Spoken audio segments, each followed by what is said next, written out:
자, 황선신 씨 통진당 얘기는 이 정도로 좀 정리를 하고요. 우리 화백님 그림을 아주 심혈을 기울여서 그려오셨는데. 예, 그런데 예. 하지도 못하는 기자회견 생중계하느라고 프로가 아주 힘들어졌어요. 네. 예, 백수 양극화라고 네. 했는데 이 백수도 두 가지라고 그랬습니다. 네. 이 불백, 네. 이 불쌍한 백수, 네. 불백이라고 불쌍한 백수와 네. 예, 그다음에 이제 이 검찰에서 불장난 세력 가려내라고 지금 네. 정윤회 씨가 큰 소리를 빡빡 칩니다. 아, 정윤회 씨입니까? 지금 예. 검찰을 향해서. 예. 네. 큰 소리를 치고 있는데. 그래서 이 정윤회는 화백이라고 그랬습니다. 화려한 백수입니다. 네. 왜냐하면 2007년에 박근혜 그 대표의 비서실장을 물러났으면 백수입니다. 네. 그때부터 공직을 하나도 가진 적이 없는 사람이 네. 지금 어제도 보니까 에쿠스에 기사 딸린 에쿠스 탓하고 해고급 옷 타고 네. 좋은 음식점에서 식사하고 네. 그런 팔자 같으면 보통 팔자가 아니다 해서 네. 저는 이야기해 봤습니다. 그래서 다른 분들은 그 불백과 화백 중에 정윤회 씨를 어떻게 봤는지. 네. 정윤회 씨가 어제 오늘 새벽 1시쯤 아마 검찰 조사를 마치고, 귀가할 때 취재진과 1시간 동안 추격전을 펼쳤습니다. 그러고 나서 하여간 동아일보 기자와 단독으로 인터뷰를 했는데, 저희들이 그걸 한번 준비를 해봤습니다. 한번 보시죠. 박관천 경장은 어떤 말씀을 주로 하시나요? 저하고 했던 얘기 그런 부분에 대해서 사실인지 아닌지. 예전에 통화했던 부분 말씀하시는 네. 거죠? 타이핑을 한 거라고 했는데 그럼 누구 지시에 그랬습니까? 그거는 검찰에서 아마 판명이 될 겁니다. 자기는 그냥 공정관에 불과하다 이런 류의 주장을 했죠. 유출하라고 시킨 누군가 있다고 생각하시는 거죠? 그거는 저는 모르는 사실이고요. 그 불장난을 한 주체를 의심이 되시는 분들은 있으실 거 아니에요? 그거는 모르겠고 수사 중에 있으니까 위에 누가 있다고 생각하신다는 거죠? 나중에 수사 결과 핵이 오픈돼서 부탁드립니다. 아니다. 서로 따라오니까 제가 차에서 때린 거예요. 그래도 저도 인간인데 한 열몇 시간 받고 저도 좀 쉬어야 되지 않겠습니까? 국정 개입설이 많이 돌았는데 그것이 다 사실이 아니라는 그런 입장이신 거잖아요. 네. 그거에 대해서 오늘 어떤 설명을? 그런 것도 있는 거죠. 그만하시죠 이제. 예? 네. 지금, 저희 기자한테는 계속 말을 좀 아끼고 피해가고 했는데, 실제 검찰에서는, 박지만 씨와 좀 대조를 시켜달라. 이렇게 얘기를 했다는 거죠, 수사? 그렇습니다. 아주 너무나 당당해서 검찰도 굉장히 놀랐다는 거고요. 대통령의 동생인 박지만 씨를 불러서 나와 대지를 시켜달라. 이렇게 요구를 했습니다. 그런데 어제 참 아쉬운 건요. 지금까지는 그림자 실세라는 어떤 의혹을 받았는데요. 네. 검찰의 대우를 보니까 실세 맞습니다. 실세 저는 맞습니까? 그 생각을 했습니다. 왜냐면요. 이 검찰이 어제 어떤 행동을 했느냐.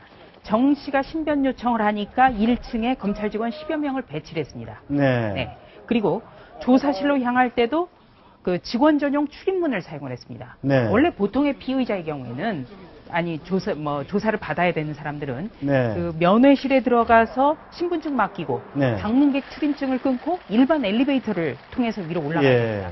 그런데 여기서도 특권이 인정이 된 겁니다. 네. 그리고 또 탄 엘리베이터도 직원용 엘리베이터였고요. 네. 그리고 정윤회 씨가 조사를 받은 층이 서울지검 4층인데 이 4층에는 취재진의 어떤 그 출입을 차단했습니다. 네. 이 정도 되면 실세 맞는 거 아니겠습니까? 그리고 예. 에쿠스 승용차가 서울중앙지검 현관 앞까지 도착을 합니다. 네. 네, 조금 그 보통의 경우에는 좀 검찰이 불쌍하게 보이기 네. 위해서라도 걸어 들어와야 되는데 네. 검찰이 이런 걸 허용하고 모든 특권을 줬다. 이거야말로 현 정권의 실세기 때문에 검찰도 배려한 거 아니냐 이런 비판이 나오고 라는 있습니다. 비판이 나올 수밖에 없다. 네. 그래서 자. 정윤회 씨 같은 경우에는 네. 어제 엄청난 불장난을 한 사람이 누구냐 밝혀내겠다 이렇게 네. 얘기를 했습니다만 심지어는 검찰 사이에서도 국민의 마음에 불을 질렀다 이런 평가가 나오고 있습니다. 자, 하나 더. 지금 제가 궁금한 거는, 어쨌든, 박근혜 대통령과 정윤회 씨와, 박지만 씨, 세 명의 관계가 아주 좀 묘하게 좀 얽혀 있다. 네. 그 정윤회 씨는 박근혜 대통령의 남동생을 지금 공격하는 양상 아닙니까, 지금? 예. 이 도표를 한번 그려봤는데 도표를 중심으로 한번 관계도를 한번 좀 설명을 해줘 보시죠. 네. 차장.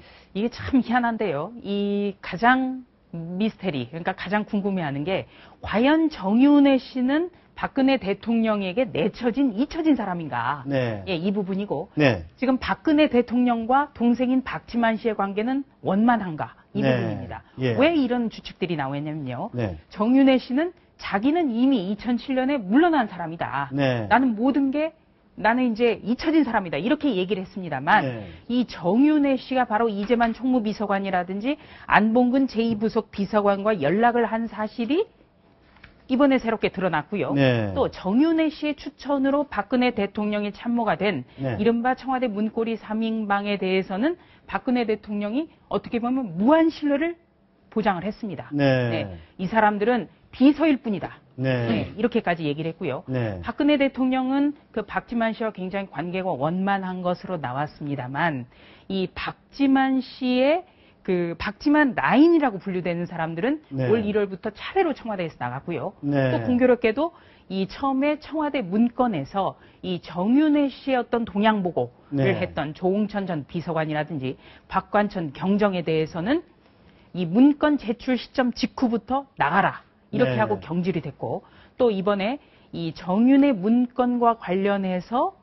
이 조응천 전 비서관이 모두 시키고 유출까지 시킨 거 아니냐. 네. 네, 이걸 가지고 조응천 전 비서관이 공직기강 비서관 시절에 함께 있었던 오모 행정관에게 네. 특감 조사까지 하고 있습니다. 네. 이렇게 된다면 마치 큰 그림으로는 박근혜 대통령이 동생인 지만 씨보다는 잊혀졌다고 평가가 되어왔던 정윤회 씨를 오히려 신뢰하고 있는 거 아니냐. 이런 추측도 나올 수가 있습니다. 네. 현재 국면은 그렇게 좀 돌아가고 그래서 있다. 네. 박지만 씨는 그곳에 그 홍길동이 같은 사람이 된 것 같아요. 아버지를 아버지라 부르지 못하고 누님을 누님이라 부르지 못하고 지금 뭐 상황이 아주 안 좋던데 네.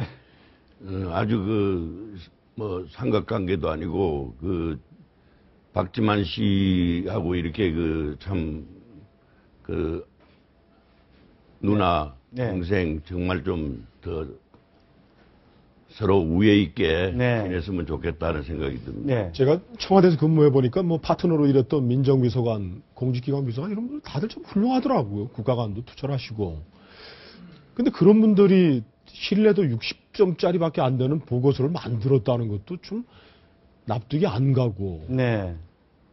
근데 분명히 말씀드리지만 이거는 정치적인 사건입니다. 사법적인 사건이 아니고.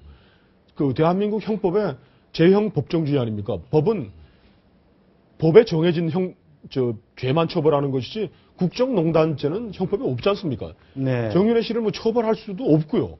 혹시 그래서 뭐 십상시 모임을 안 했더라도 뭐 3인방을 만나서 저녁 먹고 뭐 얘기했다고 해서 처벌할 방법이 있습니까? 네. 무슨 법에 정해진 국정농단죄는 없지 않습니까? 만일 저 세 사람이 무슨 뭐 보고서를 가지고 왔다 이렇게 하면 공무원 뭐 법에 의해서 처벌할 수 있겠지만 이 큰 사건들이 이렇게 미세한 게 뭐 이렇게 뭐 비서관들 간의 그 청와대의 암투로 이렇게 흘러간다는 게 저는 제 경험에 비춰보면 이게 도대체 거기에서 무슨 일이 벌어졌던 건가 네. 상상하기 어려운 그런 상황.